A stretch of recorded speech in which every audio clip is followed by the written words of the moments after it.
it is mere 40 lakhs, sir. This is not just a lack of commitment from the central government towards the creation of zone. It is pure insult to the state of Andhra Pradesh. 40 lakhs, it's not just a building that we are talking about, but this is regarding the creation of new railway zone. On top of this, yesterday another question has been answered by the railway department.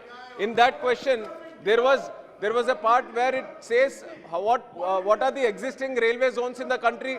The South Coast zone has not been mentioned. And in that only another part is there where they have requested, where they have asked, sir, 1 minute, I'm completing, 1 minute I'll complete, sir. They have also requested that are there any new railway zones that are created? South Coast has not been mentioned. So it is not in the existent, it is not in the created list of railway zones. So we want to demand the central government, what is the clarity on this issue, sir? Is it being created or not? How much budget has been allocated? On behalf of the people of Andhra Pradesh, especially people of Uttarandhra, we demand the central government that the creation of railway zone and the operation should start immediately. On top of that, railway recruitment board also should be conducted in Visakhapatnam, and seven stations from Khurda Road Division should be added to the South Coast, sir. They are of the names of Palasa, Mandasa, Sunnadevi, Baruva, Sompeta, Jadapudi and Ichapuram. These 7 stations from Khurda Road Division should be included in the South Coast Railway Zone. Operation should be started immediately. There shouldn't be any double talk on this issue, sir. Thank you. धन्यवाद अध्यक्ष महोदय। मैं इस सदन का ध्यान एक बहुत ही महत्वपूर्ण विषय पर आकृष्ट करना चाहूँगा, जो भारतीय रेल की जगह है और जहाँ पर डिलैपिडेटेड स्टाफ क्वार्टर्स है उसके संबंध में भारतीय रेल के पास काफ़ी मात्रा में अनऑक्युपाइड लैंड है। मेरी जानकारी में भारतीय रेल के पास 43,000 हेक्टेयर वेकेंट लैंड है और जिसमें सेंट्रल रेलवे के पास 2022 एकड़ खाली जमीन है। कई जगह पहले स्टाफ क्वार्टर्स हुआ करते थे, वर्तमान में जर्जर हालत में ये है और खंडर हो चुके हैं। ऐसे जमीन और इमारतों आज के दिन बैठ जाइए, आज निर्माण का कार्य जो है वो रेल लैंड डेवलपमेंट अथॉरिटी को दिया गया है। आरएलडीए को जुलाई 2021 में मुंबई के सुपारी बाग कॉलोनी दिए गई है। 2020 में दिल्ली के बॉलीवुड रोड रेलवे कॉलोनी के अलावा पूरे देश में 84 रेलवे कॉलोनी रीडेवलपमेंट प्रोजेक्ट पर काम कर रही है और इसके अंतर्गत पुराने स्टाफ क्वार्टर्स को डेमोलिश करके वहां पर रेजिडेंशियल और कमर्शियल प्रॉपर्टी डेवलप कर सके, जिसमें से कल्याण में 21 एकड़ जमीन पर काम सितंबर 2020 में आरएलडी को दिया गया था, लेकिन इसमें कोई भी कार्य अभी तक शुरू नहीं हुआ है। Our MPs have been detained before visiting Nagaland. उनको बोलने sir, let me complete. Eknath Shinde ji, हाँ बोलिए। तो मेरा आपके माध्यम से मंत्री जी से निवेदन है कि सर्वप्रथम आरएलडीए की जो कार्य प्रणाली है उसका रिव्यू तत्काल किया जाए, क्योंकि सारी परियोजना जो हो रही है उसमें विलंब हो रहा है, कॉस्ट एस्केलेशन हो रहा है, तो आरएलडीए की इफेक्टिवनेस पर संदेह उठता है। मुझे लगता है कि जैसे हम स्टेशन रीडेवलपमेंट में पीपीपी तत्व का अनुपालन कर रहे हैं, अपना रहे, उसी तरह पर पीपीपी मोड पर ये जो रेलवे की खाली जगह है, कॉलोनीज है, तो एक्सप्लोर किया जाए पीपीपी मॉडल को, जिससे ज्यादा से ज्यादा रेलवे क्वार्टर्स जो है वो रेलवे को मिलेगी। और सर दो किस्म के मुद्दे सर, 1 मिनट उनकी बात तो पूरी करने दो। उसके साथ में रेलवे को अपने रेलवे क्वार्टर्स भी मिलेंगे, उसी के साथ में राजस्व के स्तर माध्यम राजस्व के लिए कमर्शियल प्रॉपर्टी डेवलप करके रेलवे को प्राइवेट प्रॉपर्टी प्लेयर्स के माध्यम से मिलेगी। तो मुझे लगता है कि आपके माध्यम से रेल मंत्रालय इस बात के बारे में सोचे और पीपीपी मॉडल का अवलंबन करे और आरएलडीए के बारे में आरएलडीए के कारण जो दिरंगाई हो रही है। सर बस कुछ नहीं sir the home minister inside the parliament, sir उन्होंने ये कहा था कि जब उन लोगों को रुकने के लिए कहा गया था वो भागने लगे, गोली चलाई। लेकिन वहां के लोग कहते कि हमें कुछ नहीं किसी ने कहा। सर बस सिर्फ ये दुख जताने के लिए हमारे एमपी मैडम सोनिया गांधी जी के आदेश पे हम लोग वहां जाने की कोशिश किया था कि नागालैंड की मोन जिले में जाए और ये शोक संतप्त परिवारों से हम मिले और हुए दुख जता, और कुछ नहीं। लेकिन उन लोगों को रोका गया, लेकिन बाकी सबको जाने की इजाजत दिया जाते हैं। लखीमपुर खेड़ी में हमें रुकते हैं ये सरकार, नागालैंड में हमें रुकता है ये सरकार। सारे नॉर्थ ईस्ट की हालत सर बिगाड़ते जा रहे हैं श्रीमती नो लिबर्टी नो रक्षा- सिविल श्रीमती लिबर्टी रक्षा और निखिल खड़गे। अवेलेबल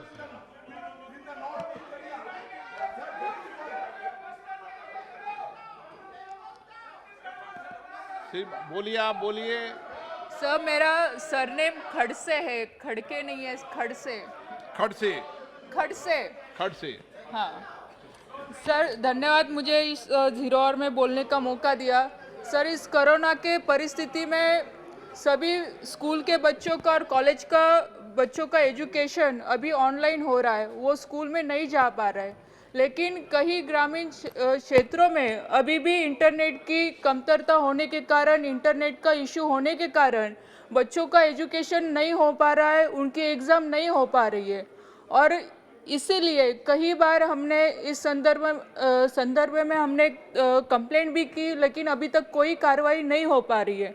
मैं आपके माध्यम से सरकार से निवेदन करना चाहती हूँ कि जितनी भी प्राइवेट कंपनीज है जो इंटरनेट क्षेत्र में काम कर रही है, उनको ग्रामीण क्षेत्र में काम करने के लिए कंपलसरी मैंडेटरी किया जाए और उसका डाटा सरकार की तरफ भी होना ज़रूरी है। क्योंकि जब भी हम कंप्लेंट करने जाते हैं, कोई भी नोडल ऑफिसर गवर्नमेंट की तरफ से नहीं है और इसके कारण प्राइवेट कंपनीज इसका फ़ायदा उठा रही है और ग्रामीण क्षेत्र तक इंटरनेट की फैसिलिटी पहुंच नहीं पा रही है। और उसके साथ ही बैंक में भी इंटरनेट का काफ़ी इशू आ रहा है कि जिसके कारण जितने भी लोग हैं, जो सरकारी योजना है उससे आज लोग वंचित रह रहे हैं। धन्यवाद। Shri PR Natarajan.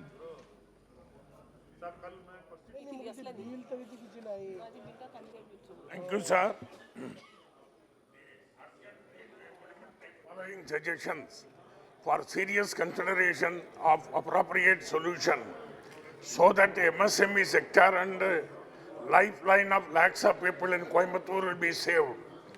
The regulation of raw materials prices to make MSME sector competitive. Reduction of GST rate to appropriate level. Skill training center to MSME manpower at Coimbatore. Separate marketing facilities to MSME products bank for MSME. Stabilization of steel and cement prices and some other vital points related to MSME sector. Appropriate power subsidy and power facilities. Separate bank and industrial estate for MSME sector. This is the urgent need matter to be considered. Thank you. Shrimati Kanimozhi ji. No, चलो। Doctor Heena Gavit ji, लाभ। After Heena Gavit. Thank you, sir, for allowing me to raise an important issue related to my Nandurbar parliamentary constituency.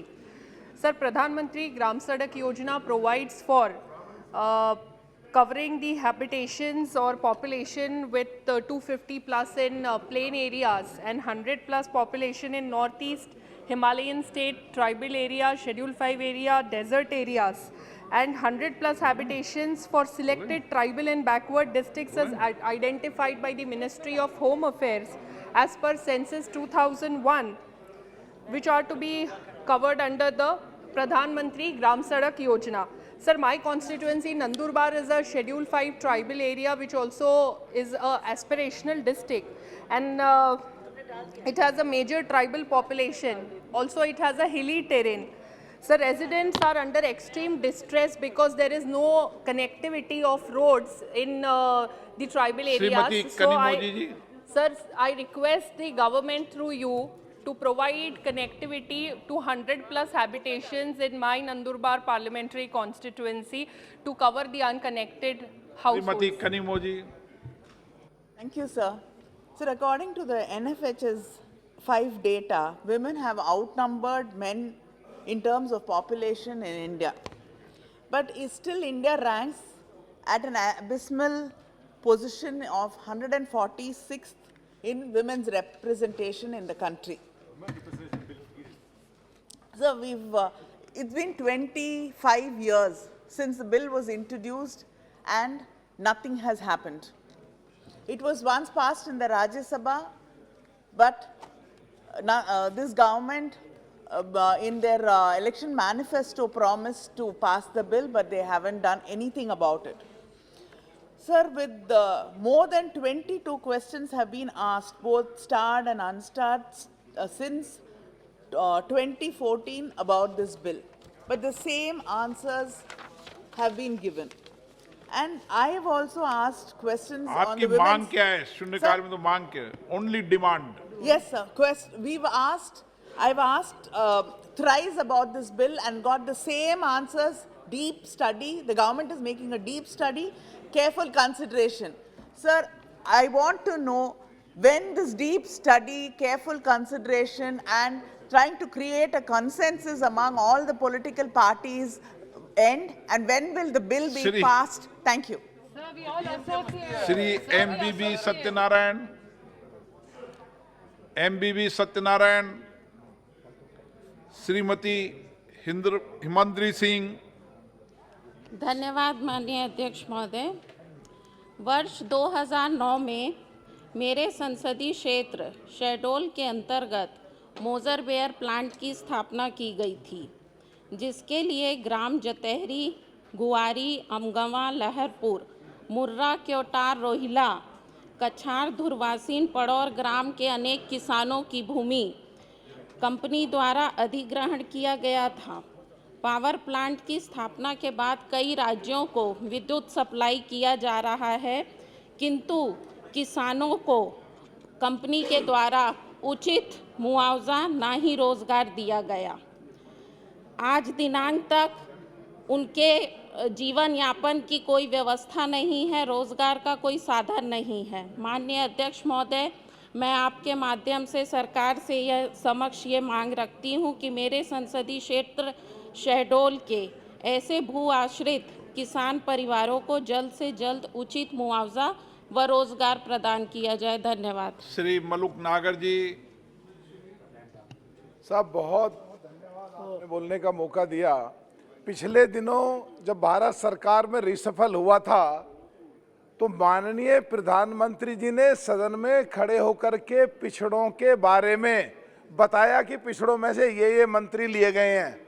तो हम उनका दिल से धन्यवाद देते हैं कि पिछड़ों की बातचीत खुल के हो रही है। उसमें भी इन कांग्रेसियों ने खिलाफत करी। मैं कहना चाहता हूं कि तुमने 70 साल के करीब पिछड़ों को देखा नहीं, उनकी तरफ ध्यान नहीं दिया, वोट ले ली, सरकार बनाई, मजे ले लिए। तो सब मैं कहना चाहता हूं तो पिछड़ों में जाट, यादव, गुजर, पाल, सैनी, कश्यप, सुनार, लुहार, कुम्हार तमाम जो क्रीमी लेयर से संबंधित हैं, जो 1993 में सरकार ने 8 लाख उनकी क्रीमी लेयर रखी थी। अगर इनकम टैक्स को देखें तो 1 लाख जब उसका स्लैब का था 1 लाख, अभी 7.5 लाख हो गए। तो उसको आधार माने तो करीब 60 लाख रुपए होते हैं। तो 8 लाख को बढ़ाकर 60 लाख किया जाना चाहिए। और एक साहब कल अमेंडमेंट भी लाया था जुडिशियरी से संबंधित, उसमें मैं कहना चाहता हूं जुडिशरी में भी पिछड़ों को, तमाम जाट, गुजर, यादव, पाल, सैनिक, कश्यप, सुनार, लुहार और तमाम पिछड़ों को भी रिजर्वेशन दिया जाए। और जो पूरे देश में पिछड़ों की और दलितों की सीट खाली पड़ी है, सरकार उन्हें जल्दी भरे। बहुत बहुत धन्यवाद साहब। श्री माननीय अनिल फिरोजिया जी।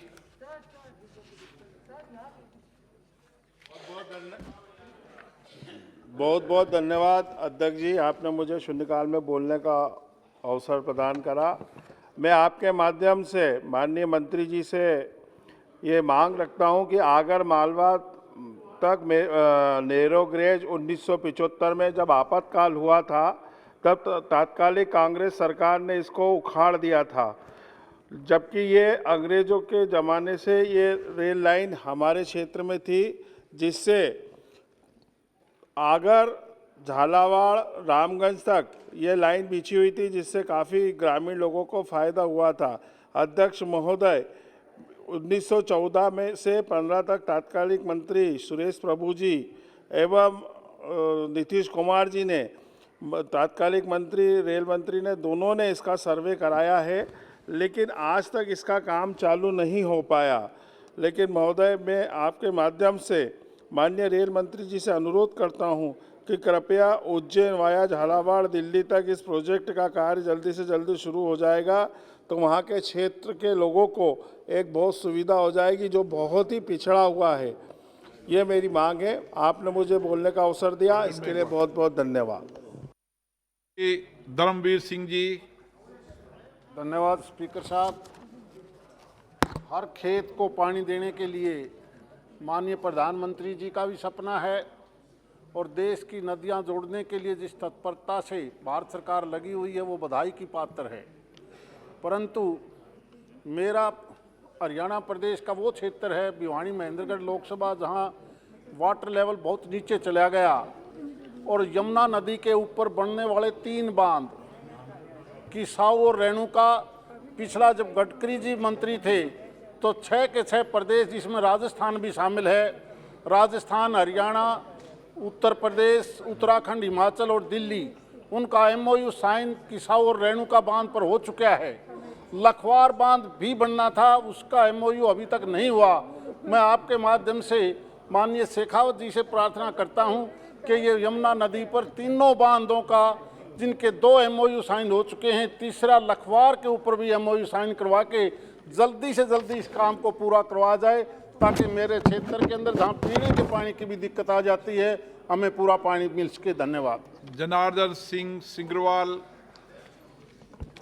माननीय अध्यक्ष महोदय, सूर्य आराधना का महापर्व छठ पूजा हमारे देश का अत्यंत ही प्राचीन महापर्व है।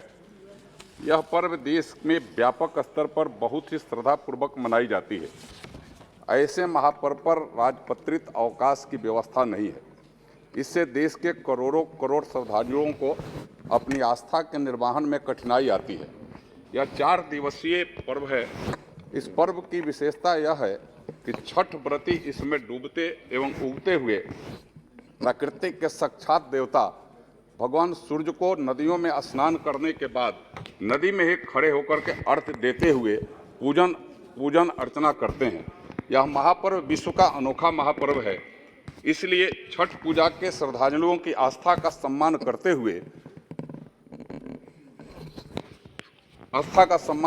हुए इस पर्व के शुभ अवसर पर राजपत्रित अवकाश घोषित किया जाना आवश्यक है। अतः अध्यक्ष महोदय, मैं आपके माध्यम से भारत सरकार से प्रार्थना करता हूं कि वह छठ के महापर्व के शुभ अवसर पर राजपत्रित अवकाश गजटेड हॉलीडे देने की घोषणा करे, कृपा करे। अध्यक्ष महोदय, यह देश के सभी क्षेत्रों में मनाई जाती है और साथ ही इस देश के सभी जाति और धर्म के लोग कमोबेश इस पर्व को श्रद्धा के साथ मनाते हैं। अध्यक्ष महोदय, मैं आपके माध्यम से सरकार से यह प्रार्थना करता हूं कि इस अवसर पर निश्चित रूप से गजटेड हॉलीडे घोषित करने की कृपा करें। धन्यवाद। Shrimati Geeta Vishwanath. Sir, my request is increase LIC agents commission, sir. Sir, they are fighting since long year, but life insurance company has not taken any decision for increase the commission, sir. Though the Gazette of India 48, 18/2/2013 and 4/62 dated 28 December 2016, Insurance Regulatory and Development Authority of India has vested powers to the life insurance corporate companies to increase the commission of LIC agents, sir, at the optimum level. But the same is not being followed by the LIC. Further, no action has been taken for enhancement of renewal of commission. The rate of commission on premium paid in the year of 1956, sir, but remains the same even after 65 years. Despite of the repeated requests from the Life Insurance Corporation of Agents Federation, the commission has not been enhanced, and moreover the same was reduced in the rate of Shri Vijay Kumar Dubey. Sir, half minute, sir. In the recent धन्यवाद years, माननीय in respect अध्यक्ष of money back policies, hence the Honorable Minister, I request the Finance Minister to ensure implementation of above said gazette as to increase the commission of LIC agents. Thank you, sir. माननीय अध्यक्ष जी धन्यवाद। हमारे देश के यशस्वी प्रधानमंत्री माननीय मोदी जी जब से इस देश की कमान हाथ में लिए तब से उन्होंने खेल और खिलाड़ियों को हमेशा आगे बढ़ने का मार्ग प्रोत्साहन किया। खेलो इंडिया इसी क्रम में एक अभियान है। उत्तर प्रदेश के मुखिया हमारे योगी आदित्यनाथ जी महाराज भी युवक मंगल दल से खेल को जोड़ते हुए हमेशा से प्रोत्साहन देने का कार्य किए। दुर्भाग्य है 60 वर्षों से इस देश का नेतृत्व करने वाले लोग खेल और खिलाड़ियों को हमेशा से उपेक्षित रखे। उदाहरण मैं स्वयं हूँ, इस देश के किनारे छोर कुशीनगर का रहने वाला। उस समय सन 80 के दशक में खेलते हुए मैं उत्तर प्रदेश की टीम से खेलने का अवसर मिला। मैं आपसे निवेदन करता हूं माननीय अध्यक्ष जी, एक मिनट देना आधा मिनट आप मांग उठाओ, आधा समाप्त मिनट। करो। हमारे कुशीनगर में अच्छे प्रशिक्षक और अच्छे स्टेडियम और उच्च कोट के खेल उपकरण की आवश्यकता है, ताकि ग्रामीण अंचल से दबे छिपे प्रतिभाओं को और देश का नेतृत्व करने और देश का नाम रोशन करने का अवसर मिले। धन्यवाद माननीय अध्यक्ष जी। रघु, ये हुई ना मांग। Raghu, Thank you, Honorable Speaker, sir. I would like to make a representation to the Honorable Finance Minister to fulfill the dream of our Honorable Prime Minister, Sri Narendra Modi ji, with regard to the digital India, wherein the entire transaction should happen in on the digital mode to prevent the corruption and to lessen the usage of the cash. In my state of Andhra Pradesh, the major income for our state is from the sale of liquor. Almost 40,000 crore sale is being transacted through cash alone, and not even a credit card, debit card, or any card is being used. I made a representation to my Honorable CM also, but still 40,000 crore is not a small amount. My appeal through you to the Finance Minister is to fulfill the dream of Honorable Prime Minister and ensure that all the transactions in our state would happen through digital media. Thank you, sir. Asit Kumar मल। Thank you, sir. I would like to tell that the glorious Vishwabharati University is now in the most miserable and intolerable condition. Allegation raised against Professor Vidyut Chakraborty, the Vice Chancellor, including financial corruption, suspension of defending staffs, withholding of pension and salary, etc. No bounds. Sir, the staff and the professor are in extremely trouble with anxiety because the Vice Chancellor has already created a most pinnaky atmosphere only to enforce a haughty supremacy. I met the respective minister and gave him a letter to solve this problem, but I received no reply till today. Honorable Prime Minister Honorable Prime Minister himself is the Chancellor of this university. I, with the utmost urgency, would like to draw the kind attention of the Prime Minister to look into the matter and take necessary steps to save the most dignified institution. Thank you, sir. Shri अनुमन्ला Revata जी,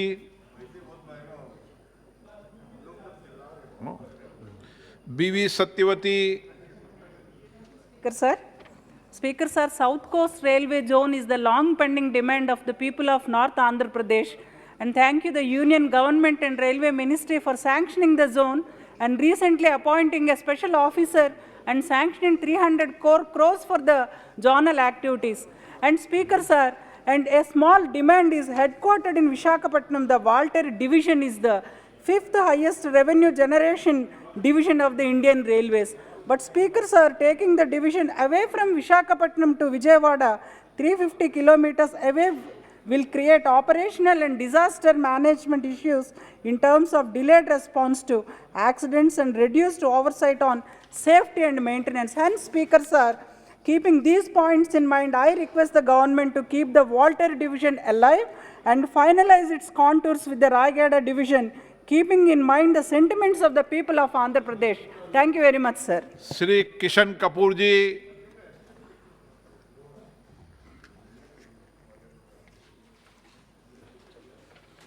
किशन कपूर जी। अध्यक्ष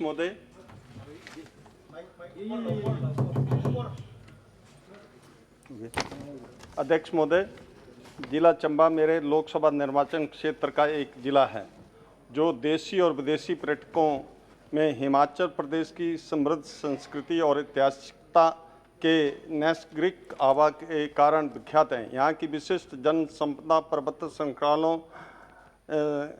के रोचक दृश्य बरबस ही पर्यटकों को अपनी ओर आकर्षित करते हैं। लगभग 6500 वर्ग किलोमीटर में फैले इस जिला के एक तरफ जम्मू कश्मीर की सीमाएं तो दूसरी ओर पंजाब प्रदेश है। इस जिला की जनसंख्या 50% अनुसूचित जाति और जनजाति से संबंध है। ये जिला तीर्थाटन के साथ साथ साहसिक पर्यटन के समुचित अवसर प्रदान करता है। ये एक अत्यंत आकांक्षी जिला है जहां विकास की ओर अधिक ध्यान देने की आवश्यकता है। इसी जिला के प्रसिद्ध ऐतिहासिक एवं पर्यटन नगर डलहौजी को पठानकोट चक्की रेल लाइन से जोड़ने के एक प्रस्ताव पर विचार सदन के माध्यम से अनुरोध कर रहा हूं। डलहौजी का संबंध नेताजी सुभाष चंद्र बोस और क्रांतिकारी शहीद भगत सिंह के चाचा स्वतंत्रता सेनानी अजीत सिंह से भी रहा है। डलहौजी की दूरी पठानकोट रेलवे स्टेशन से मात्र 85 किलोमीटर है। अध्यक्ष महोदय, कठिन भौगोलिक परिस्थितियों के कारण रेल मार्गों के निर्माण में हिमाचल सदैव ही उपेक्षित रहा है। मैं आदरणीय प्रधानमंत्री श्रद्धेय नरेंद्र मोदी जी का आभारी हूं, जिन्होंने भानुपल्ली बिलासपुर जैसी महत्वाकांक्षी रेल मार्ग निर्माण की योजना को स्वीकृति प्रदान कर हिमाचल वासियों की अपेक्षाओं और आकांक्षाओं को बुलंदियां प्रदान की है। यदि उपयुक्त पर्यटन स्थल डलहौजी को रेल मंत्रालय द्वारा पठानकोट रेल लाइन से जोड़ने के प्रस्ताव को स्वीकार कर लिया जाए तो प्रदेश के चंबा जिला में भी विकास के नए युग का सूत्रपात होगा। प्रदीप कुमार सिंह।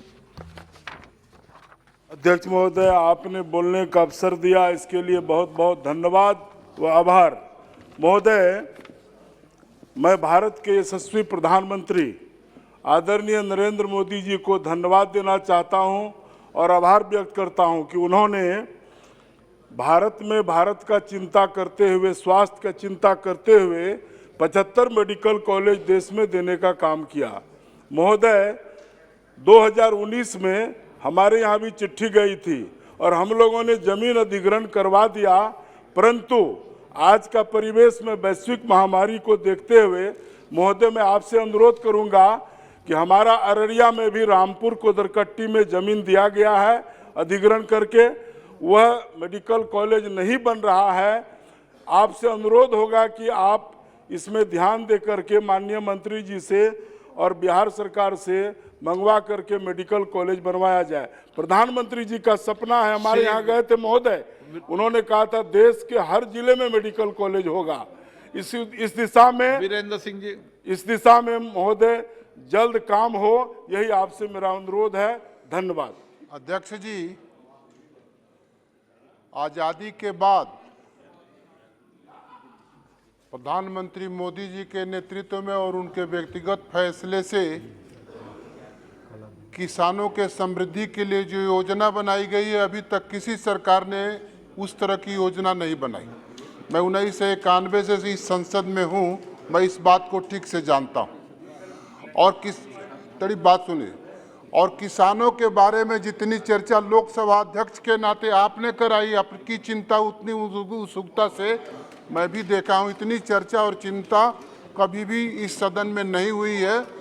मैं आपका ध्यान बहुत ही महत्वपूर्ण विषय पर दिलाना चाहता हूँ। अध्यक्ष जी, भारत सरकार के प्रधानमंत्री ने दलहन और तेलहन योजना में मिशन बनाकर भारत के किसानों को तेलहन की खेती और दलहन की खेती के लिए प्रोत्साहन राशि देने का फैसला किया। गंगा के किनारे 5 किलोमीटर के दायरे में ऑर्गेनिक खेती करने की योजना बनाई है और सरकार किसानों को प्रोत्साहन देने की भी फैसला किया है। लेकिन किसानों की जानकारी योजनाओं की नहीं होने के कारण से अध्यक्ष जी, बहुत से किसान उसके लाभार्थी नहीं हो पाते हैं।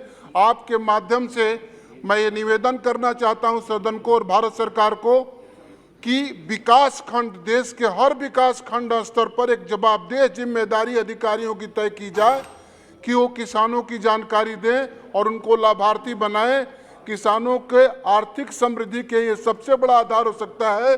यहाँ ग्रामीण विकास मंत्री बैठे हैं, मैं इनसे भी निवेदन करूंगा, आपके माध्यम से भारत सरकार के प्रधानमंत्री को निवेदन करूंगा कि हर राज्य सरकारों को ऑर्गेनिक खेती करने के लिए और दलहन तिलहन के खेती को, दलहन तिलहन मिशन को बढ़ाने के लिए जो प्रोत्साहन राशि सब्जी की खेती, फल की खेती करने के लिए 5,000 रुपये बीघे किसानों को दिया जा रहा है। पशुधन को बढ़ाने के लिए पशुपालन के पैसे प्रोत्साहन राशि भारत सरकार की तरफ से दिए जा रहे हैं, लेकिन सरकार को इस बात की जानकारी किसानों के तक नहीं पहुंच पाने के कारण से किसान बहुत लाभार्थी नहीं हो पा रहे हैं। अध्यक्ष जी, आप इसकी चिंता जरूर करेंगे, मेरी आपसे यही प्रार्थना है। श्रीमती कलाबहन देलकर, श्रीमती कलाबहन देलकर।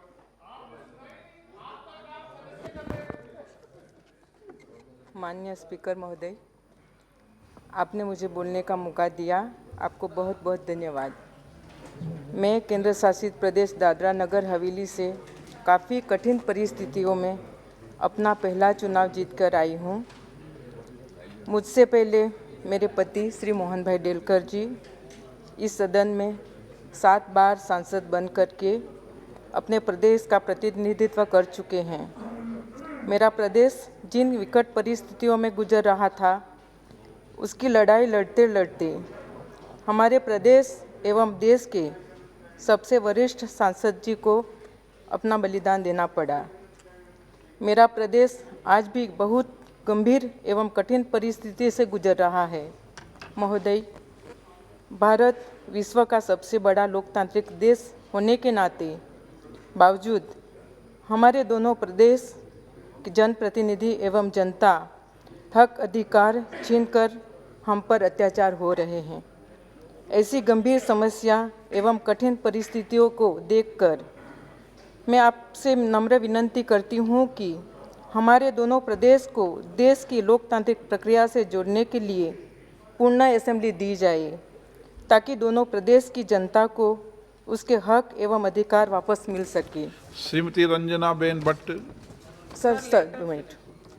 वर्ष 2014 में महामहिम उपराष्ट्रपति जी की अध्यक्षता में होम मिनिस्ट्री की स्टैंडिंग कमेटी ने दोनों प्रदेश को विधानसभा देने की सिफारिश की थी।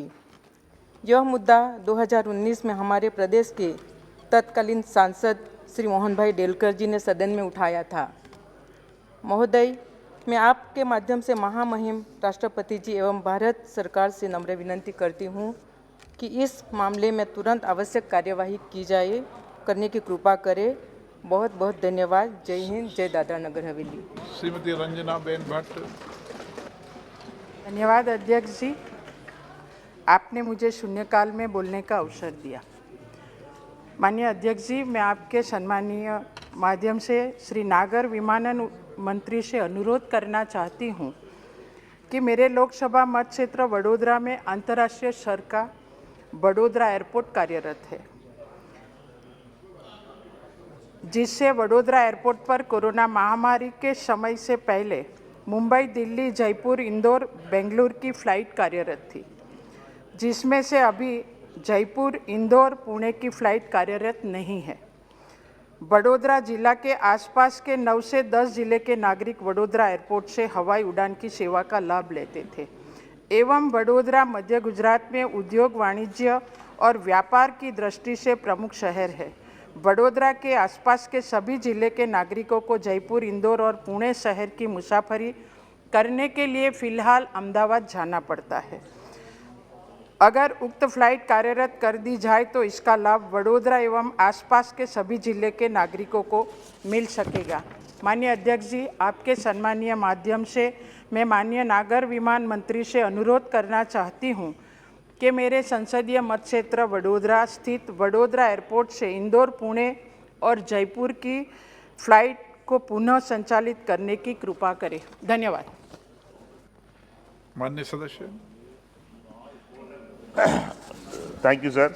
Sir, when Honorable Prime Minister speaks about Jai Jawan and Jai Vigyan, the government's words and actions doesn't match, sir. Because the recent circular by the Ministry of Earth Sciences dated 2nd December 2021 is shocking, sir. This circular is proposing to outsource the recruitment of scientists, sir, on the lines of Group D staff and security staff. Therefore, I'd like to demand through you, sir, the Honorable Minister of Earth and Sciences to withdraw the outsourcing policy of the scientists in the Ministry of Earth and Science, sir. Thank you, sir.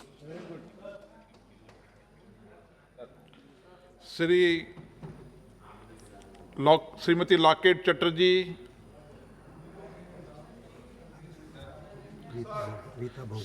Shrimati Rita Bahuguna,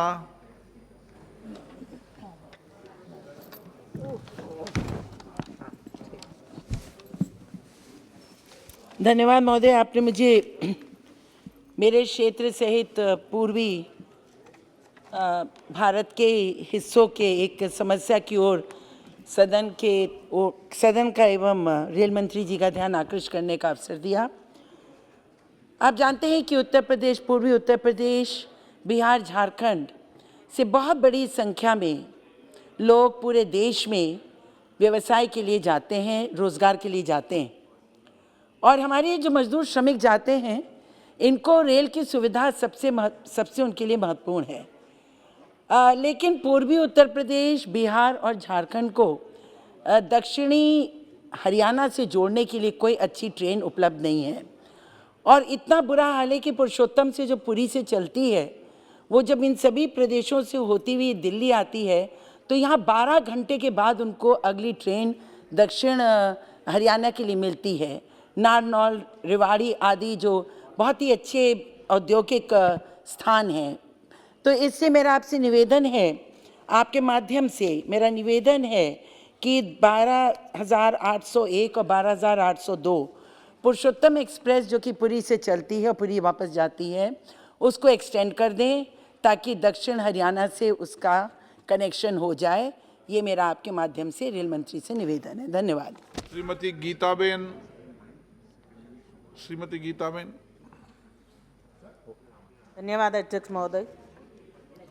मैं आपके माध्यम से सदन में अपने लोकसभा क्षेत्र का अति महत्वपूर्ण विषय रखने जा रही हूँ। मेरे संसदीय क्षेत्र वडोदरा जिले में पादरा तहसील में चौकारी गांव के पास मौजूदा माही नदी से दरिया का खारा पानी खेत खलियाल में जाने के कारण किसान भाइयों की फसल पूरी तरह नष्ट हो जाती है और साथ साथ आसपास के क्षेत्र में जो भी नलकूप या कुआं है वह भी इनके कारण प्रभावित हो जाता है। इससे पीने का भी खारा पानी आ जाता है और लोगों को काफ़ी परेशानी उठानी पड़ती है। महोदय, इससे कारण वडोदरा जिला के पादरा तहसील के 37 गांव, वडोदरा तहसील के 4 गांव, भरूच जिला के जंबूसर तहसील के 4 गांव और आणंद जिला के 32 गांव, कुल मिलाकर 77 गांव इससे प्रभावित हो रहे हैं। खेत खलियाल में खारा पानी आने के कारण किसान भाइयों को फसल नष्ट हो, इन्हें काफ़ी नुकसान हो रहा है। महोदय, मैं आपके माध्यम से माननीय मंत्री जी से आग्रह करती हूँ कि माही नदी के पास बांध का निर्माण कराने की कृपा करें। इससे कुल 30,000 हेक्टेयर जमीन और हजारों किसान भाइयों को फायदा मिलेगा। धन्यवाद। Ramya Haridas, honourable member Ramya Haridas. Sir, I would like to propose here serious issue of farmers of Kerala, particularly in my constituency. Last few years, there were several acres of crop loss cases reported due to wild animal like elephant and wild boar. And recently, a person in Nenmara in my constituency died from the attack of wild boar while he was working in plantation, and several in different regions were seriously injured. I request central government to declare wild boar as vermin, because most of the attacking cases and crop loss reported not in the forest area but in inhabitancies. So I request the government and the forest department to take positive steps to exclude wild boar from Schedule 3 and include in Schedule 5 of Wildlife Protection Act of 1972 with a strict guidelines, so farmers can resist the attack of wild boar and loss of crops. I request the central government to conduct a detailed study for remedial and solution to prevent wild animal presence in inhabitancies and positive measures to resolve this serious issue. Thank you, sir. Shrimati Sharda Patel.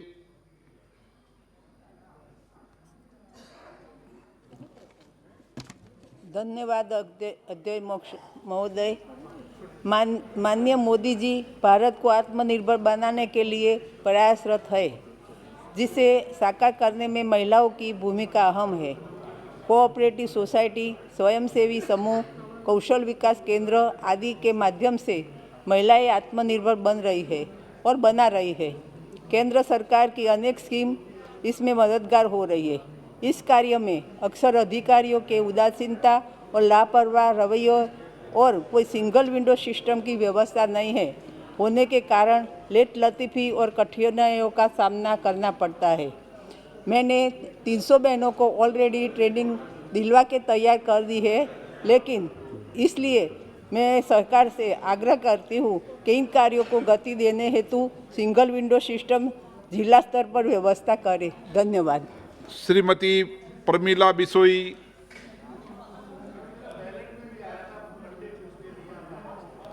%33 आरक्षण का सवाल है।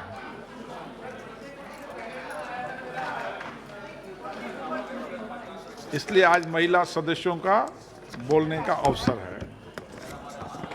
बाचस्पति महोदय धन्यवाद।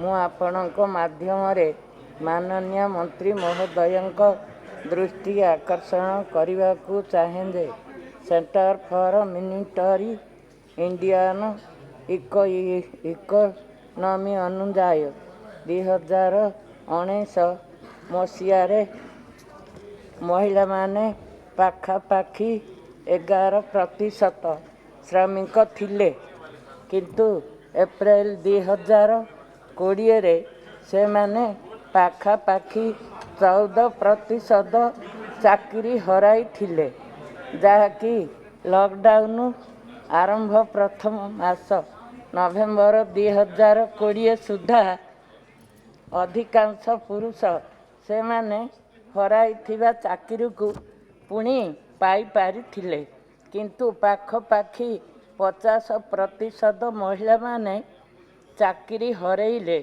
तथ्य क्षेत्र रे महिला मानकर एपरी अदृश्यता नुआ नुहे। चाकरी हरेइथिबा महिला माने अन्य रास्ता नथिबारु अधिकांश कृषि क्षेत्र और गृह कार्य रे जड़ित अछंती। जेहु तथ्य उपरे अधिकांश उपलब्ध नहीं। भारतीय अर्थनीतिर मॉनिटरी केंद्र सूचना देइसी जे महामारी महिला श्रमिक उपरे अनुपयुक्त भाव प्रभाव पकईछि।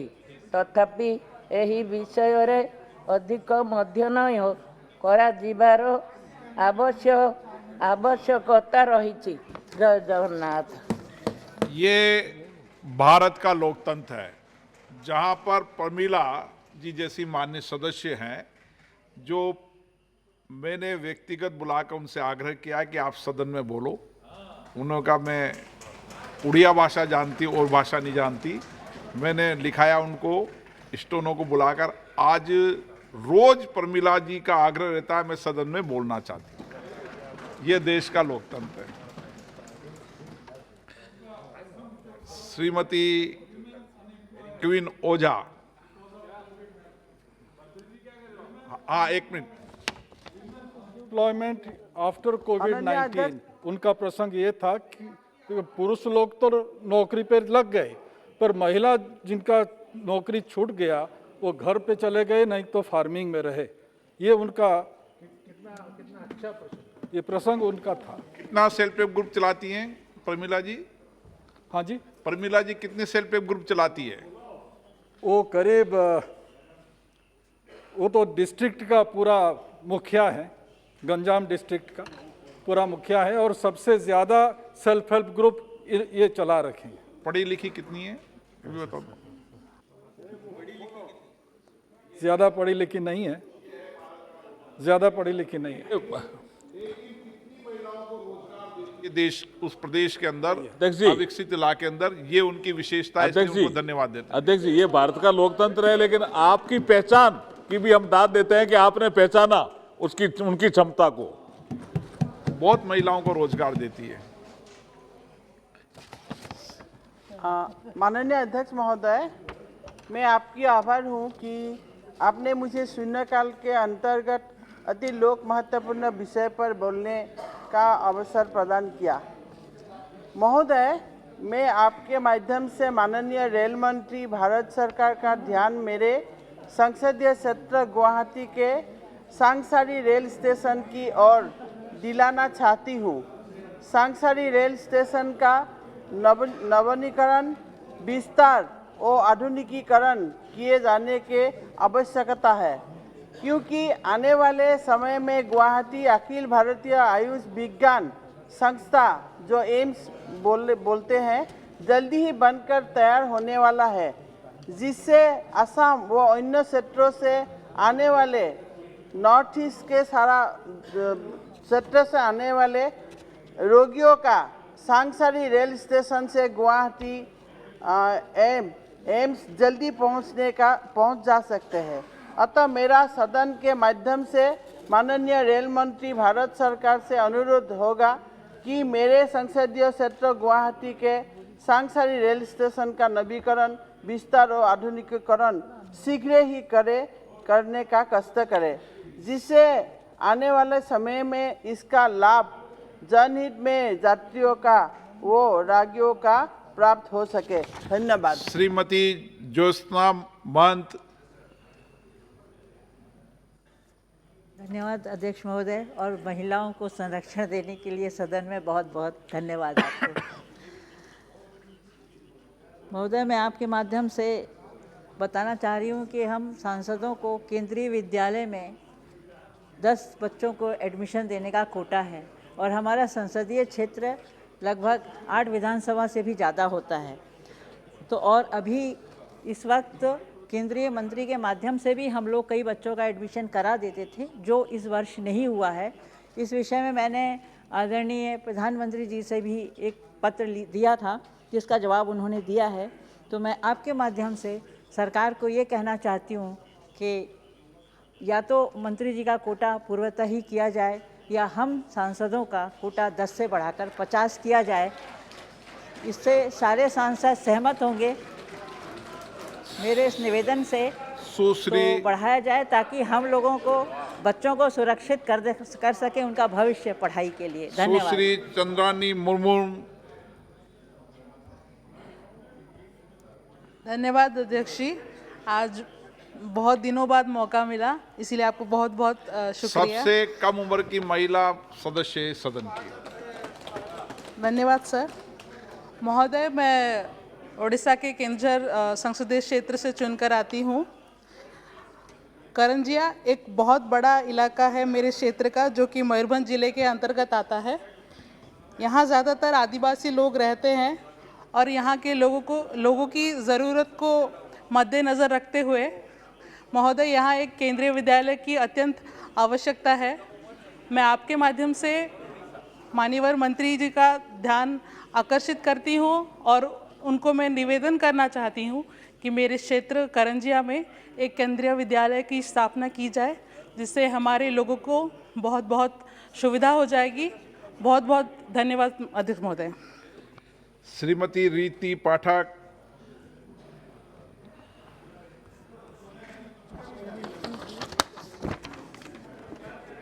बहुत धन्यवाद अध्यक्ष महोदय। अध्यक्ष महोदय, मेरे संसदीय क्षेत्र का नाम सीधी है, और सीधी में एक दूसरा जिला है जिसे आकांक्षी जिला मध्य प्रदेश की सरकार ने घोषित किया है। अध्यक्ष महोदय, मेरा आपके माध्यम से नागरिक उड्डयन मंत्री जी से विशेष आग्रह है कि मेरे संसदीय क्षेत्र का जो सिंगरौली जिला है, उसमें कई औद्योगिक इकाइयां स्थापित हैं, और पर्याप्त मात्रा में कोयला और बिजली उत्पादन होने के कारण से ऊर्जाधानी के नाम से भी जाना जाता है। अध्यक्ष महोदय, इसमें NCL, NTPC, Hindalco, Reliance, SR, JP सहित कई अन्य ओबी कंपनियां हैं, और विभिन्न स्थानों के लोग कार्य करने भी आते हैं और निवासरत भी हैं। लेकिन अध्यक्ष महोदय, यहाँ पर अभी तक एयरपोर्ट की सुविधा हमें प्राप्त नहीं हो पाई है। आपके माध्यम से मैं ये निवेदन करना चाहती हूँ कि हम सभी के आग्रह करने पर और खासकर पिछली बार आदरणीय मंत्री जी के माध्यम से हमें हवाई पट्टी की स्वीकृति प्राप्त हुई थी और मैं आपसे के माध्यम से ये पुनः आग्रह करना चाहती हूँ कि सिंगरौली ज़िले में वाणिज्यिक हवाई अड्डे की नितांत आवश्यकता है। इसलिए नागरिक उड्डयन मंत्री जी से आपके माध्यम से मैं विशेष संदेश पहुंचाना चाहती हूँ और आग्रह भी करना चाहती हूँ कि इसकी स्थापना और इसकी सुविधा हमें प्रदान करें। श्रीमती वीणा देवी,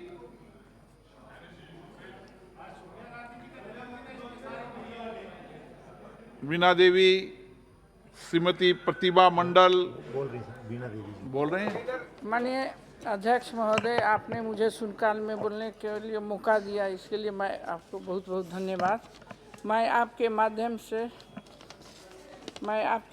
से मैं रेल मंत्री जी को संज्ञान में लाना चाहती हूं कि मौर्या एक्सप्रेस 2, अमरनाथ एक्सप्रेस 3 साप्ताहिक ट्रेन है जो उत्तर बिहार के प्रमुख जंक्शन मुजफ्फरपुर, हाजीपुर, समस्तीपुर, मोतीपुर और छपरा सहित कई जंक्शन होते हुए केवल जम्मू तक जाती है, जबकि उन सभी ट्रेनों में अधिक से अधिक यात्री माता वैष्णो देवी के दर्शन के जाते हैं। परंतु कटरा में माता वैष्णो देवी जंक्शन होने के उपरांत भी इन रेलों का परिचालन केवल जम्मू तक सीमित है। मैं सरकार के माध्यम से और आपके ओर से ध्यान दिलाना चाहती हूं कि इन तीनों ट्रेनों का परिचालन कटरा माता वैष्णो देवी जंक्शन तक किया जाए, जिससे उत्तर बिहार के विभिन्न जिलों से माता वैष्णो देवी के दर्शन के लिए जाने वाले श्रद्धालुओं की बड़ी संख्या में सुविधा उपलब्ध हो सके तथा इनकी यात्रा को और अधिक समुचित सुविधा बनाया जा सके। धन्यवाद। श्रीमती प्रतिभा मंडल। Thank you, Honorable Chairman, sir, for allowing me to speak on 0 hour. Sir, according to the National Crime Record Bureau, the crime against women is on the rise in the country.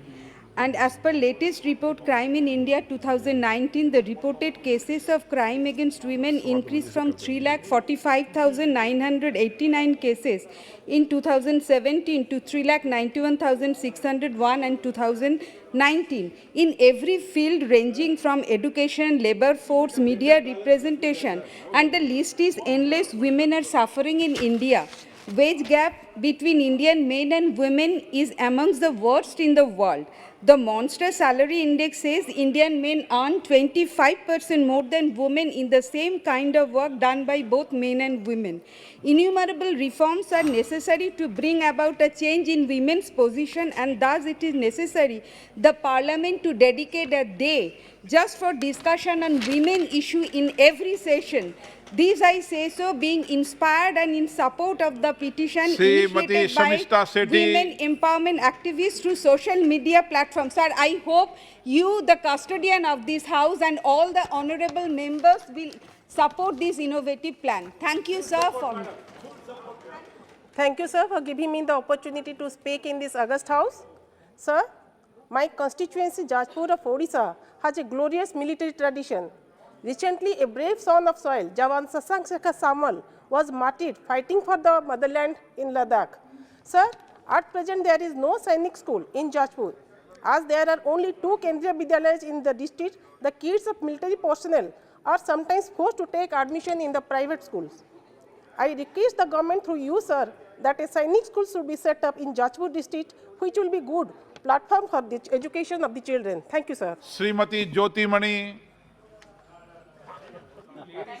So, with 5.63 lakhs power looms, the textile industry of Tamil Nadu is the second largest source of direct and indirect employment after agriculture. My constituency Karur in the state is popular worldwide for home textiles. The persistent increase in the price of cotton yarn by textiles mills owing to cotton price rise is threatening to affect the growth of the entire textile sector adversely.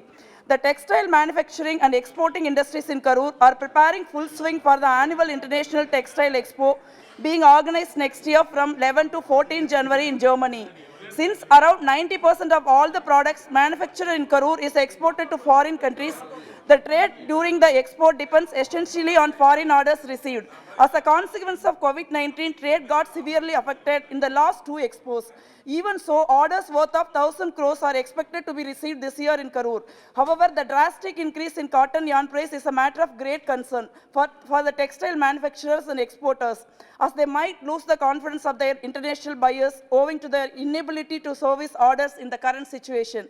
So I request the Honorable Minister of Textiles through USO, Ministry must take measures to control the cotton price rise and fix an upper cost for yarn, so that the trade of manufacturers and exporters is not affected. Thank you, sir.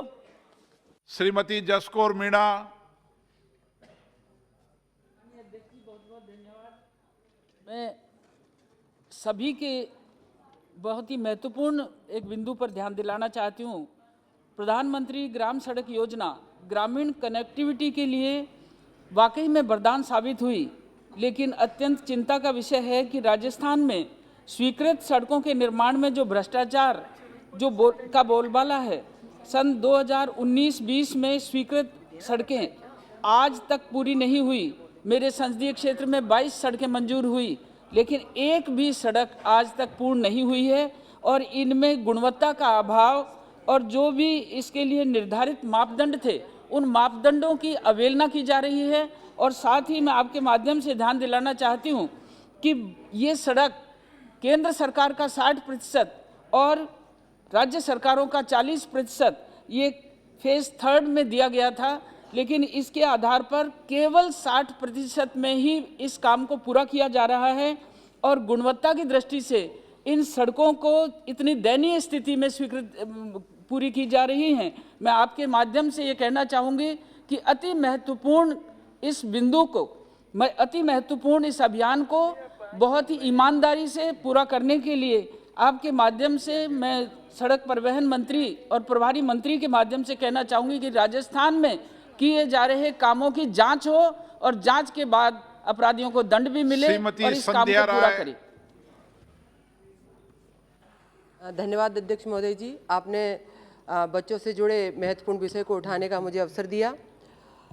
Bhind जिले का, मेरे लोकसभा क्षेत्र में 2 जिले आते हैं, जिसमें भिंड जिले के केंद्रीय विद्यालय स्कूल को 2004 में हार्ट स्टेशन में जोड़ा गया था और पता नहीं किन्हीं कारणों से 2008 में सर उसे हार्ट स्टेशन से हटा दिया, जिसके कारण अभी जो भिंड जिले में 1000 बच्चों से ज़्यादा उसमें एडमिशन है केंद्रीय विद्यालय में।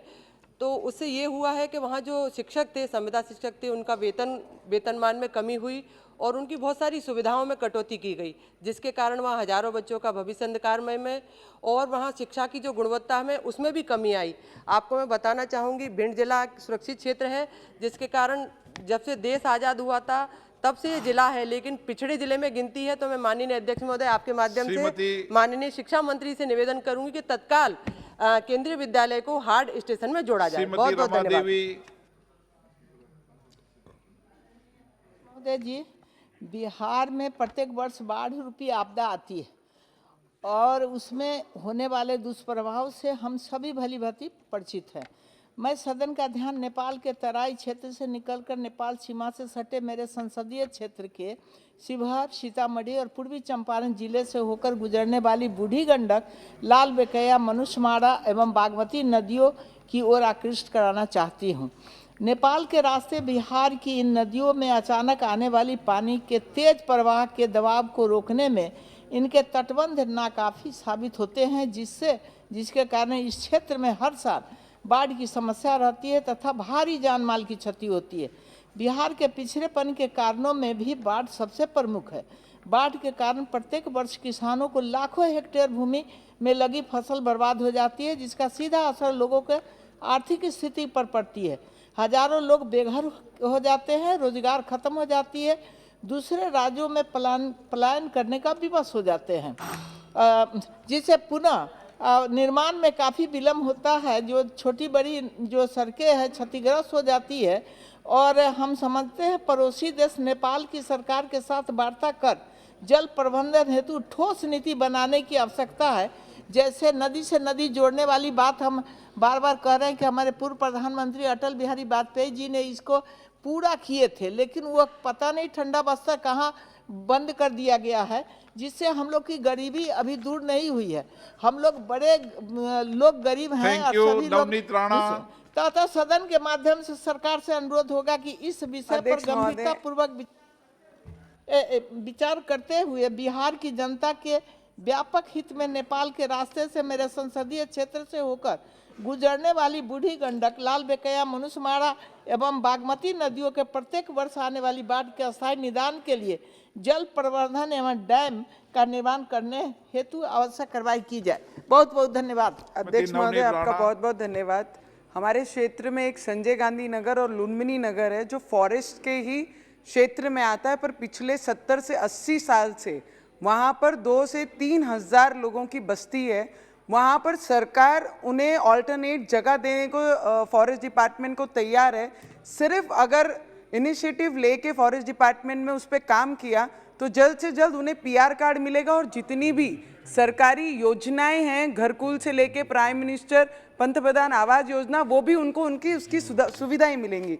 सर, फॉरेस्ट से और एक छोटा सा प्रश्न है मेरा, और फॉरेस्ट डिपार्टमेंट से स्काई वॉक, एशिया का 3rd single largest sky walk बन रहा है, उसका काम ऑलमोस्ट 80% काम हो भी चुका है चिकलदारा तालुके में।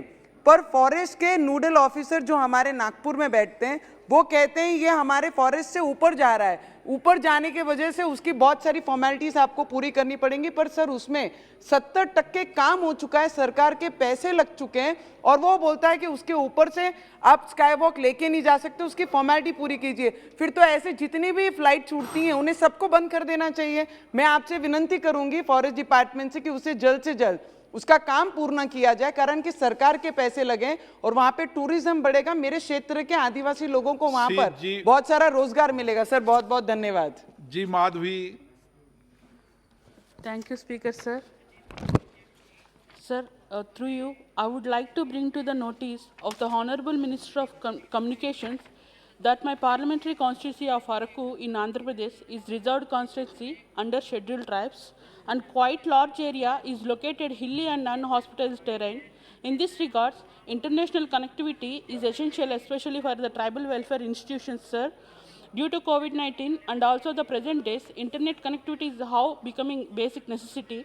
In this regard, I would like to request the Honorable Minister for Telecom and Communications to sanction fiber network connectivity to tribal welfare institutions on the priority basis of the parliamentary constitutions of Araku, sir. Thank you, sir. Shrimati Ranjita Koli. बहुत बहुत धन्यवाद अध्यक्ष महोदय, आपने सदन में बोलने का मौका दिया, इसके लिए आभार व्यक्त करती हूँ। मैं आपका ध्यान अपने संसदीय क्षेत्र भरतपुर राजस्थान में राजस्थान के अन्य लोकसभा क्षेत्र में भारत सरकार द्वारा नियुक्त नोटरी पब्लिक की लाइसेंस नवीनीकरण की आकर्षित करना चाहती हूँ। महोदय, मेरे निर्वाचन क्षेत्र भरतपुर राजस्थान व राजस्थान के अन्य लोकसभा क्षेत्र में भारत सरकार द्वारा नियुक्त नोटरी पब्लिक की लाइसेंस नवीनीकरण विधि एवं अन्य मंत्रालय भारत सरकार में करीब 8-9 माह से लंबित है, जिससे समस्त नोटरी पब्लिक परेशान हैं और उनके रोजगार व व्यवसाय पर विपरीत प्रभाव पड़ रहा है, जबकि नोटरी पब्लिक द्वारा नियत समय में समस्त प्रक्रिया अपनाते हुए मंत्रालय के नोटरी सेल को भेज रखे हैं। अतः आपसे निवेदन है कि राजस्थान के भारत सरकार द्वारा नियुक्त सभी नोटरी पब्लिकों की लाइसेंस नवीनीकरण विधि एवं न्याय मंत्रालय भारत सरकार द्वारा नोटरी पब्लिक के लाइसेंस नवीनीकरण करवाने की कृपा करें, जिससे समस्त नोटरी पब्लिक अपने कार्यों को सुचारू रूप से करने में सक्षम हो सके। धन्यवाद अध्यक्ष महोदय।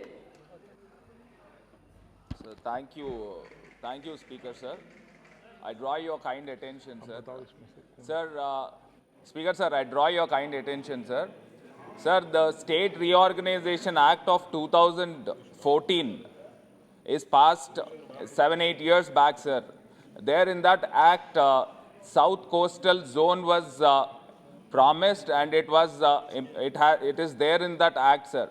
But not yet the South Coastal Zone is been implementing, sir. Sir, our previous one of the speakers have mentioned that in the year budget of 2021 to 22, 40 lakhs is been allocated in the budget, sir.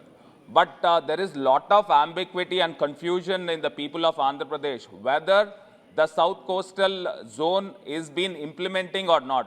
I request through you, sir, to the Honorable Railway Minister to announce in this House itself to honor the promise, to honor the act which is passed in the year 2014, sir. We demand from the people of Andhra Pradesh to implement South Coastal Zone for the people of Andhra Pradesh. Shri S. Sudhakaran.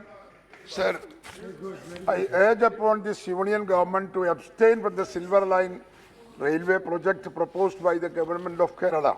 Sir, Chief Minister of Kerala is misleading the people with the false promises, wrong cost estimate, unrealistic completion dates and flawed technical parameters in this Kerala project. This project should be vehemently opposed only by five reasons. One, the financial burden of creating 130 kilometers of high-speed railway line.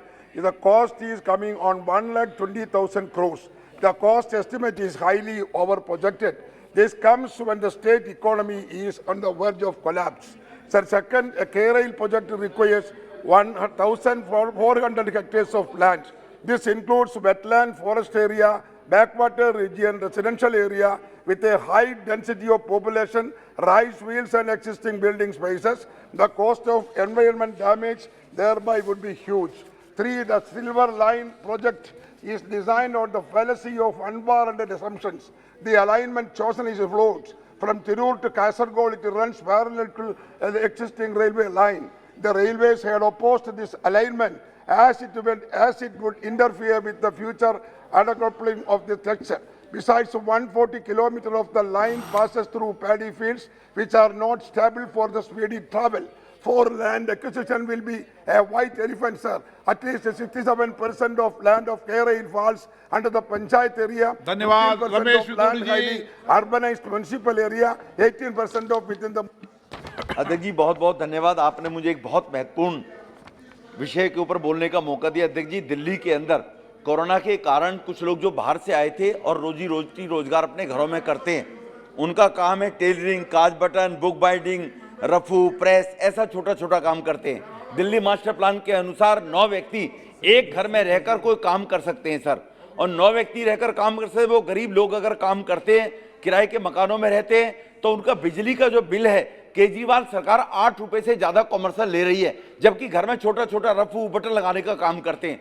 ऊपर से उनके horse power double बताकर charge लिए जा रहे हैं। एक तरफ दिल्ली का मुख्यमंत्री लोगों को लॉलीपॉप दे रहा, मैं फ्री बिजली दे रहा हूं, दूसरी तरफ दूसरे हाथ से उन गरीब लोगों के रोजगार को छीन रहे, जिससे वो गरीब लोगों को उतनी आमदनी नहीं होती, उतना बिजली का बिल उनका बन जाता है 5-5, 7-7 हजार रुपए का। मेरा आपके माध्यम से निवेदन है, दिल्ली सरकार इसमें चेते और उन लोगों को डोमेस्टिक बिजली के आधार पर बिजली दे, जिससे गरीब लोग अपने नौजवान रोजगार घरों में कर सके। धन्यवाद sir. Thank you very much for giving this opportunity to raise some important issues connected with my Trichinopalli constituency regarding railways. Sir, the trains going through Kiranur railway station should be stopped there. Already stoppage was there. The Rameswaram and Pallavan, both are the trains going through the town, which is a taluk headquarters and town panchayat headquarters also. In and around, so many villages are there. So 2 lakhs, 3 lakhs people will be benefited. Now agitation is going on. They are insisting me also to come and sit with them to stop the train. And I will be get arrested. You have to save me from going to jail, sir. One minute, sir. So please give section to railway. Number 1. Number 2, there are 2 overbridges in Tirupur and Karur plant area. State government has allotted 50% cost they have to give. The Tamil Nadu government has sanctioned that amount of 50%. Please, these 2 bridges should be built there in Trichinopalli constituency near Pudukkottai, sir. Thank you. Sir, one of the most regal, royal and majestic symbols of India is the elephant. Everybody universally loves it.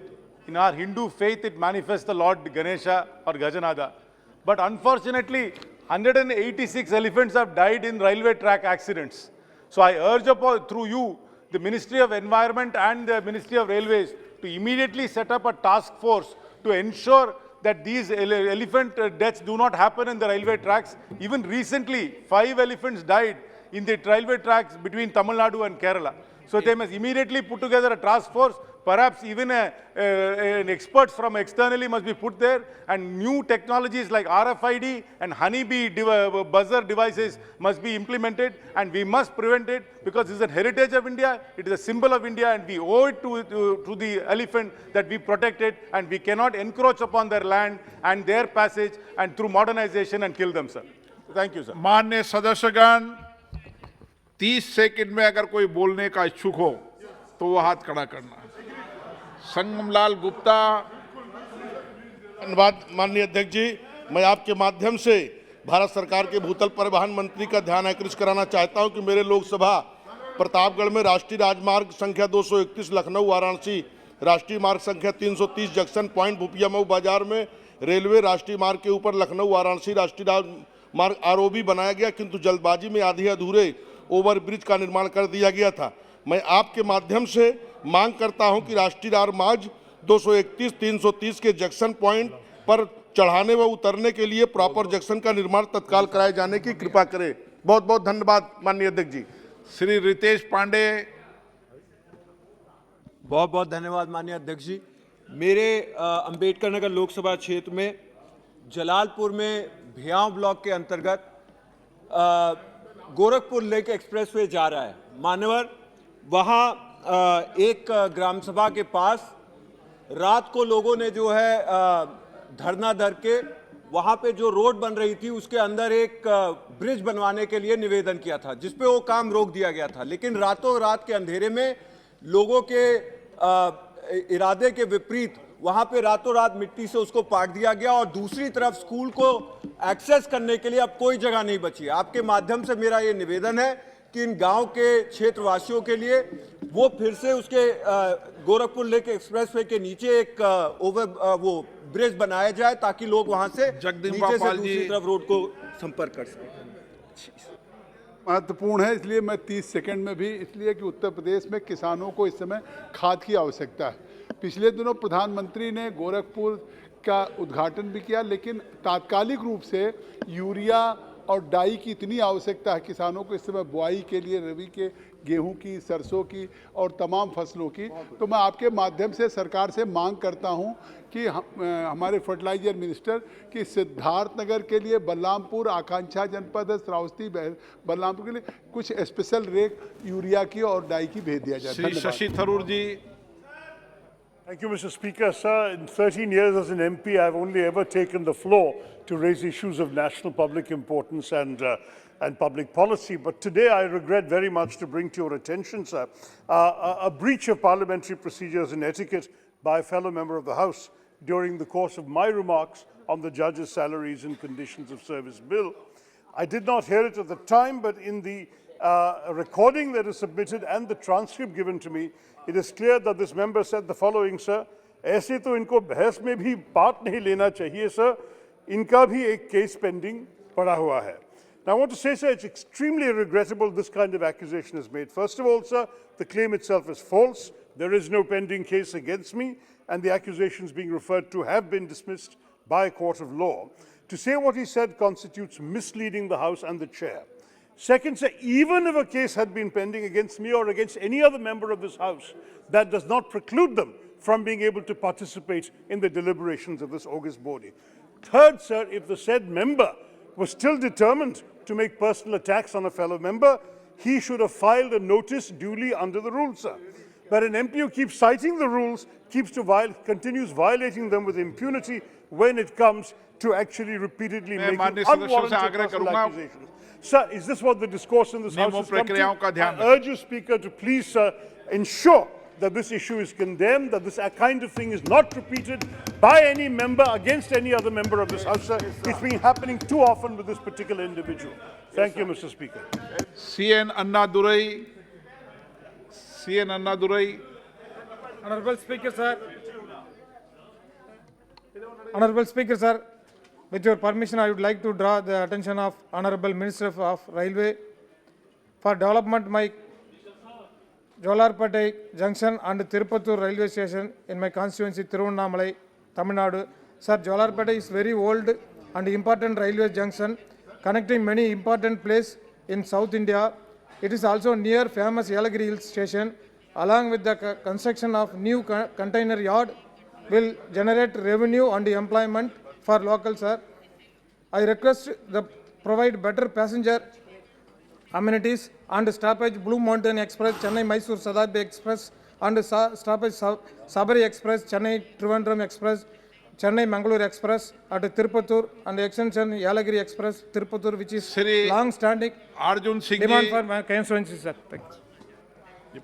धन्यवाद अध्यक्ष महोदय, आपने मुझे बोलने का मौका दिया। मैं अपने संसदीय क्षेत्र बैरकपुर का रेल संबंधित एक समस्या के बारे में आपके माध्यम से रेल मंत्रालय का दृष्टि आकर्षण करना चाहता हूं।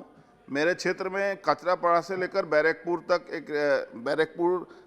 तक रेल स्टेशनें हैं, जहां पर रेल की ज़मीनों को वहां के स्थानीय वहां की जो सरकार है उनके लोग रेल की ज़मीनों को बेच दे रहे हैं और 10 रुपये के स्टैम्प पेपर पर, और कुछ असाधु शक्ति हैं, जैसे ही आप देख रहे हैं बंगाल में करप्शन हर रोज़ हाई कोर्ट के माध्यम से ये आ रहा है कि बंगाल में करप्शन से करप्शन हो रहा है, लेकिन रेल मंत्रालय जो केंद्र सरकार के अधीन है उसके अधिकारी कुछ ऐसे नीचे स्तर के अधिकारी हैं जो उनके साथ मिलकर रेल की ज़मीनें बेच दे रहे हैं। इस पर दृष्टि आकर्षण करना चाहता हूं ताकि इसको तत्काल रोका जाए, क्योंकि ये देश की संपत्ति है, इसको नहीं बेचा जाए। श्री अजय निषाद जी। धन्यवाद अध्यक्ष जी। मैं आपका ध्यान 22/11/2021 को अपने लोकसभा क्षेत्र मुजफ्फरपुर में गरीब निर्धन लोगों को मुजफ्फरपुर आई हॉस्पिटल द्वारा मुफ्त में किए गए मोतियाबिंद ऑपरेशन से 15 व्यक्तियों की आंखें निकालने की ओर ध्यान आकर्षित कर रहा हूं। इस घटना की जांच रिपोर्ट से पता चला कि ओटी में संक्रमण होने से ऐसी घटना हुई। मैं आपके संज्ञान में यह भी लाना चाहता हूं कि मुजफ्फरपुर आई अस्पताल की स्थापना 1973 में हुई और ये संस्था द्वारा अभी तक 3,67,000 लोगों का सफल ऑपरेशन किया है।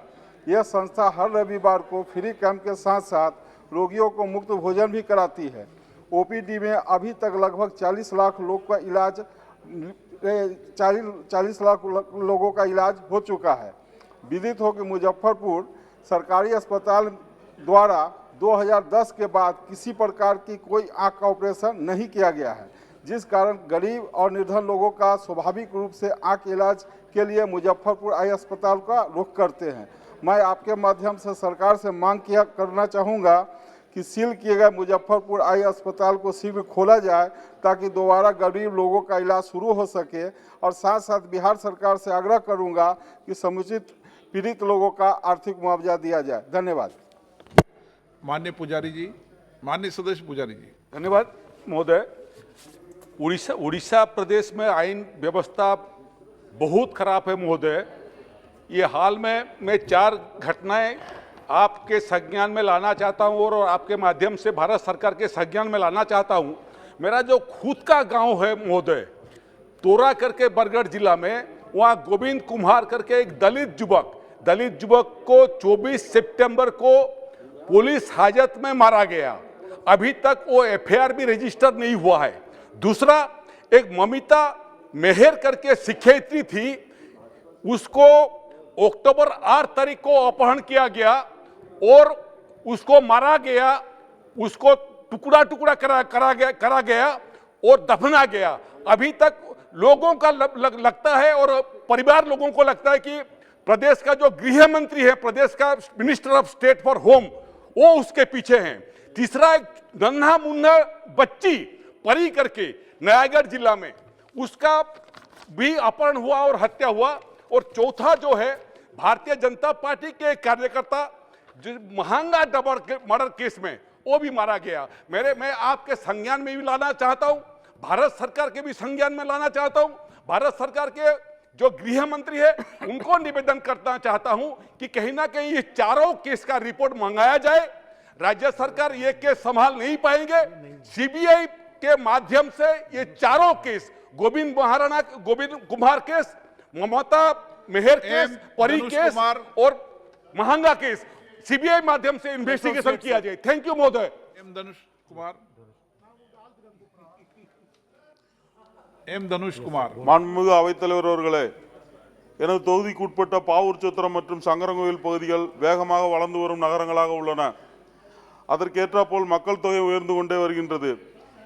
ஆனால் இந்த இரு நகரங்களில் உள்ள நெடுஞ்சாலைகளில் ரயில்வே மேம்பாலங்கள் இல்லாமல் இருப்பதால் அது பொதுமக்களுக்கு மிகுந்த சிரமத்தை உண்டாக்குகின்றது. பொதுமக்களின் சிரமங்களை குறைப்பதற்காகவும் இந்த பகுதியினுடைய அடிப்படை வசதிகளை மேம்படுத்துவதற்காகவும் உடனடியாக ரயில்வே மேம்பாலங்களை இந்த பகுதிக்கு அறிவிக்க வேண்டும் என்று தங்களின் வாயிலாக ஒன்றிய அரசாங்கத்தை கேட்டுக்கொள்கிறேன். நன்றி, வணக்கம். Thank you Shri Khalilur Rahman ji. Thank you sir. हमारा जंगीपुर लोकसभा एरिया एक्चुअली बीड़ी मजदूर का एरिया है, वहाँ पे दूसरा कोई काम ही नहीं है सर। बीड़ी से हमारे सेंट्रल गवर्नमेंट को जो एक्साइज ड्यूटी मिल रहा था उसमें लेबर वेलफेयर सेस भी था, जिससे बीड़ी मजदूर को देखते हुए सेंट्रल गवर्नमेंट ने एक सेंट्रल हॉस्पिटल खोला तारापुर में, जो कि हमारे मुर्शिदाबाद जंगीपुर एरिया में है। तो सर 8 डॉक्टर, साथ में एक्सरे, ईसीजी, टेक लैब और साथ में मुफ्त फार्मेसी लेकर के वो हॉस्पिटल चालू हुआ था सर। आज दुखद की बात है, आज के दिन सिर्फ 2 डॉक्टर हैं और एक्सरे में टेक्नीशियन है लेकिन रेडियोलॉजिस्ट नहीं है। ईसीजी खराब है सर। जो फार्मेसी है मुफ्त फार्मेसी, उसमें सर आधा भी दवाई नहीं मिलता है। आपके माध्यम से सर हमारा केंद्रीय सरकार से मांग है कि उस सभी गरीब बीड़ी मजदूर के लिए जल्द से जल्द डॉक्टर बढ़ाया जाए और फार्मेसी में सारा दवाई मिले और लैब टेक्नीशियन को ठीक किया जाए। Thank you sir. अध्यक्ष महोदय, इस संसद में हर एक मुद्दा उठता है, बातचीत भी होता है, ये जरूरी भी है, किंतु महिला के विषय पर बहुत कुछ मुद्दा उठने के बाद भी बहुत कुछ छूट जाते हैं और कुछ राज्यों में तो महिला और बच्चों का जो आवाज है उसको दबा दिया जाता है।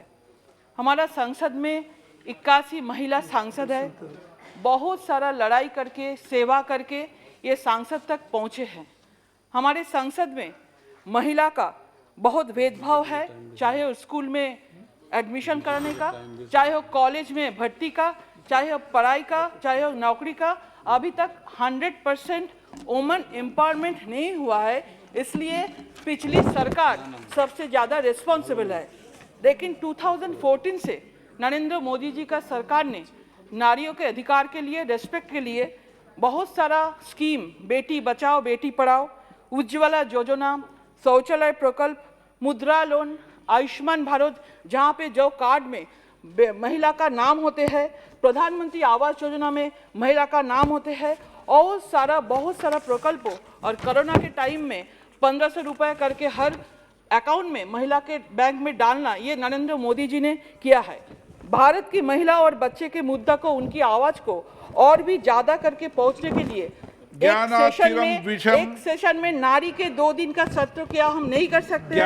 मैं आग्रह कर மாண்புமிகு பேரவைத் தலைவர்களே நன்றி. எனது பாராளுமன்ற தொகுதிக்கு உட்பட்ட திருநெல்வேலி திருச்செந்தூர் ரயில்வே வழிநடத்தில் அமைந்துள்ள எல்சி நம்பர் 4 குலவணிபுரம் ரயில்வே கிராசிங்கில் ஓய்வடிவில் ரயில்வே மேம்பாலம் அமைத்திட வேண்டும். அவ்வாறு அமைக்கும் போது பாலத்தின் ஒரு பகுதி கன்னியாகுமரியை நோக்கியும் மற்றொரு பகுதி பாபநாசத்தை நோக்கியும் அமைமாறு ஏற்படுத்திட வேண்டும். இந்த ரயில்வே பாலம் மிகவும் அவசியமானதாகவும் காலை மற்றும் மாலை நேரங்களில் ஏறத்தாழ அரை கிலோமீட்டர் நீளத்திற்கு வாகனங்கள் நிற்க வேண்டிய நிலை ஏற்பட்டுள்ளது. அந்த போக்குவரத்து சீர் செய்யப்பட சுமார் அரை மணி நேரத்திற்கு மேலாக ஆகின்றது. தற்போது தமிழ்நாடு அரசு மேற்படி திட்டத்திற்கு நிதி ஒதுக்க நடவடிக்கை இந்த திட்டத்தின் முக்கிய धन्यवाद अध्यक्ष महोदय। मैं गुजरात के मुंबई के कच्छ प्रवासी संघ की एक महत्वपूर्ण मांग की ओर माननीय रेल मंत्री का ध्यान आकर्षित करना चाहता हूँ।